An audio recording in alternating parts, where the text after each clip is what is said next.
بسم الله الرحمن الرحيم.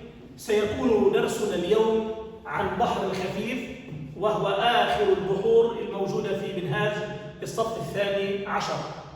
فقبل أن نبدأ في مناقشة هذا البحر ينبغي لنا أن نتذكر أو نتذاكر معا مبادئ عامة في التقطيع والكتابة العروضية. لا أقول إن هذه هي جميع المبادئ، وإنما أنا أذكر في بعض المبادئ، وباقي المبادئ أينما ترد سنشير إليها. من ذلك أن الكتابة العروضية هي كتابة صوتية، وهذه الكتابة تقوم على أساس أن ما يلفظ يكتب وما لا يلفظ لا يكتب. مثال كلمة أو المقطع في البيت. هذا المقطع أو شبه الجملة تتألف من كلمتين، في البيت، لكنها في اللفظ تلفظ في البيت، فتكتب عرضيا بناء على هذا الكلام في البيت. وعندنا ثلاثة مقاطع، والمقاطع هي يعني صوت أو أكثر تنطق مرة واحدة أو دفعة واحدة، فلذلك لا يمكن لهذه الكلمة تجزئتها أكثر من ذلك. أيضا علينا أن نذكر لا يبدأ المقطع العربي بالساكن، لا يلتقي ساكنان في الكلمة العربية، فالحرف العربية إما متحرك وبعده متحرك أو متحرك وبعده ساكن. وعند التقطيع العروضي ينبغي أن يتم لفظ كل ساكن مع السابق له. ما دام أنه لا يمكن البدء بالساكن، معناها الساكن ينبغي أن يلفظ مع ما قبله الذي يجب أن يكون متحركا لأنه لا يلتقي ساكنا. المثال عندنا كلمة مكتبة، نلاحظ الكاف عليها سكون، معناها لا يمكن أن نبدأ بحرف الكاف في هذا المقطع، فبالتالي الكاف يجب أن تلفظ مع ما قبلها. إذا لا يمكن الوقف عند الميم لا أتوقف عندها لأن ما بعدها لا يبدأ به، لأننا لا يمكن لنا البدء بالساكن، وعليه فإنها تكتب عرضيا مكتبة. ثم نعطي الحرفين شرطا، يعني هذان الحرفان أو كل حرفين شرطا، والحرف الواحد المتحرك نعطيه باء، يعني المتحرك الذي يليه ساكن ويلفظان معا نعطيهما هذه الإشارة، والحرف المتحرك وحده يعطى هذه الإشارة، فتصبح مكتبة، مع ملاحظة إنه التنوين هو نون ساكن، هيها مكتبة. تمام؟ الآن بحر الخفيف، مفتاح بحر الخفيف: يا خفيفا خفت به الحركات، فاعلات مستفعل فاعلات. ولو أردنا أن نقطع هذا المفتاح، وعلينا أن نعلم أن القراءة الصحيحة هي عون لنا وهي سلاحنا في التقطيع. تلفظ بهذه الطريقة: يا خفيفا خفت به الحركات. نلاحظ هنا أن الضم الموجود في آخر الشطر أو في آخر البيت العروضي هذه يجب أن نشبعها حرف مد، فهنا حرف مد ناتج عن إشباع الحركة، لأن لفظها حركات لم نلفظها حركات، فبناء كتبناها بناء على ما تم اللفظ. نفس الشيء: يا خفيفا خفت به الحركات. ولو جئنا لهذه طلعت عندي فاعلات مستفعل فاعلات. لاحظ عندنا فاعلات ومستفعلون، فهذا البحر يتكون من تفعيلتين مختلفتين. هل دائما فاعلات تأتي بهذه الصورة، وهل دائما مستفعل تأتي بهذه الصورة؟ هذا ما سنتعرف عليه عند رؤية التفاعيل. يتألف بحر الخفيف من تفعيلتين: فاعلات مستفعلون.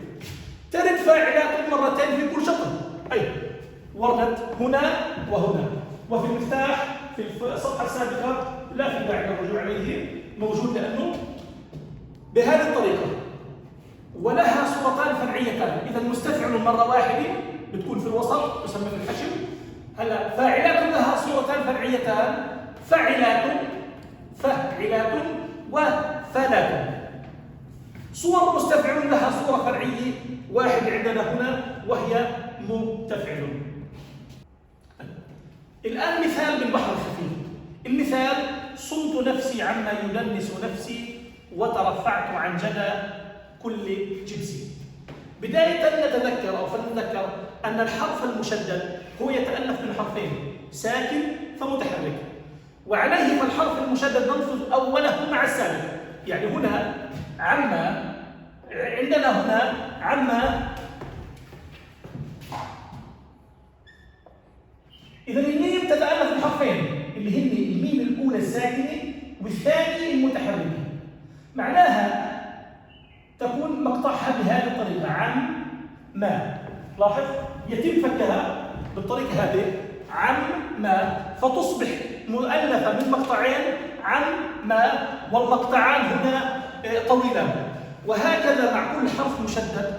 وتأكد أيضا أن حرف المد أو أن حروف المد هي حروف ساكنة دائما. المد، حروف المد، عندما نقول حرف المد معناها الألف، عندما نقول حرف المد معناها الواو الساكن المضموم ما قبلها، عندما نقول حرف المد معناها الياء الساكن المكسور ما قبلها، وهكذا. لو ذهبنا إلى تقطيع هذا البيت: صمت نفسي، نلاحظ صمت هيهب صنت نفسي، واعطيناها بهذه الطريقة. لكن عزيزي الطالب عليك في البداية انك تكتب هذه الكتابة وتعمل التقطيع ثم تقوم بالتقسيم بناء على البحر الموجود عندك. لكننا هنا لا نتحدث سوى عن البحر الخفيف. أما في الامتحان سيأتي لك من أحد البحور التي مرت معك، فلا تدري أنه بحر خفيف أم بحر آخر، فبالتالي عليك أن تكمل التقطيع للنهاية. وهكذا مع باقي عما يدنس نفسي قطعناه بهذه الطريقة. وهنا حصلت فاعلات، مستفعل، فاعلات. وترفعت عن جدى كل جبسي، هيا وترفع أخذ فاعلات، عن جدى متفعل، كل جبسي، وهكذا مع التركيز على أنه تم إشباع السين هنا أو إشباع الكسرة فأصبحت ياء، فرفضت سي وليس سي. الآن في بعض التدريبات من بحر الخفيف: وترى الشوك في الورود وتعمى أن ترى فوقها الندى إكليلا. تم تقطيع هذه الطريقة: وترى الشوك في الورود. وهكذا بإمكانك عزيزي الطالب أن تقرأ وحدك هذا المثال وتناقش تقطيع: وترى الشوك في الورود وتعمى أن ترى فوقها. إذا صار هنا فاعلات متفعل فاعلات، فاعلات متفعل فاعلات. وهذه الصورة الأخرى الثانية لا فاعلات.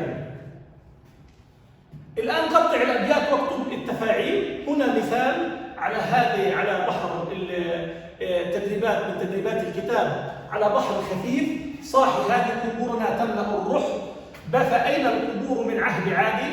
نلاحظ في هذا البيت أن كلمة الرحب تم قسمتها بين الشطرين، وأحيانا يرد عندما نكتبها الرحبة أو كما هي واردة في الكتاب نجدها الرح وفي حرف ميم هون والباء هنا. هذا يدل على أن البيت مدور، هاي إشارة أو رمز على أن البيت مدور، بمعنى أنه الكلمة تكون مقسومة في الشطرين حفاظا على الوزن.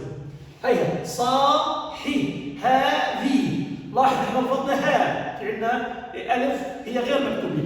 صاحي هذه قبورنا تملأ الرح، فأين القبور من عهد عادي. مع ملاحظة أنه يجب عليك عزيزي الطالب أن تضع هذه الإشارة المكونة من خطين في نهاية الشطر أو بين الشطرين حتى تميز، تكون علامة فارقة بين الشطرين على أساس أن الخط هذا هو يميز بين التفاعيل.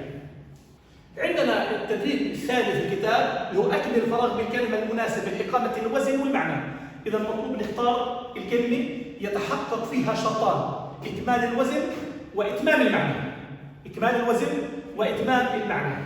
آذنتنا فراغ أسماء رب ثاو يمل منه الثواء. بالثاني ليس من مات فاستراح فراغ، إنما الميت ميت الأحياء، والذي نفسه بغير فراغ لا يرى في الحياة شيئا جميلا. لاحظ هنا عندنا الجواب الصحيح هو ببينها، والجواب الصحيح هنا اللي هو بميت، واللي هي هنا جمال. فذلك لو قطعنا أي واحد منهم عشوائيا وحاول تقطيعها سنجد أن هذه الكلمة وحدها هي التي تؤدي في الوزن. مثال: آذنتنا ببينها أسماء، مقطعات ورقة، آذنتنا ببينها أسماء، تطلع لنا بهذه الطريقة اللي هي يقابلها فاعلات، متفعل، فالات. وربما ما سوى ذلك لا يمكننا أن نطيل الوزن.